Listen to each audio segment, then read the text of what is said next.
So when you say seeing things as they really are, how are things, according to the Buddhist vision? Well, there are very many ways of expressing the way things are in conceptual terms. But Buddhism does maintain at the same time that things are not to be fully expressed in that way.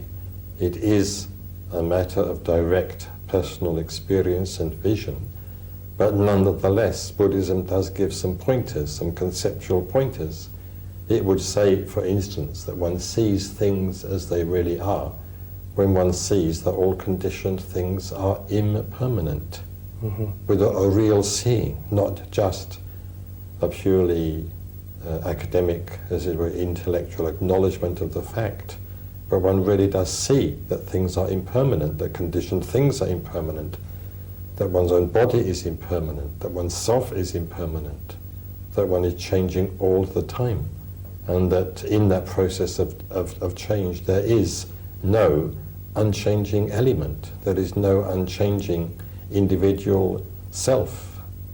This, Buddhism would say, is one of the basic insights that one has to achieve to become enlightened, to become a Buddha.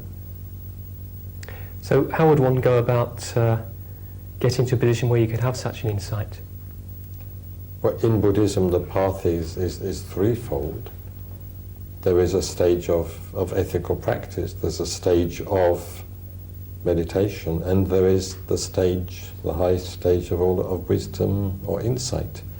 So one practices meditation in the more ordinary sense in order to develop insight, and one practices ethics. One tries to lead an ethical life so as to curb the grosser manifestations of one's mental restlessness, and to enable one to practice meditation, which, as I've said, leads on to insight.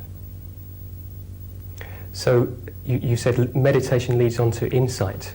There's meditation in the narrower sense.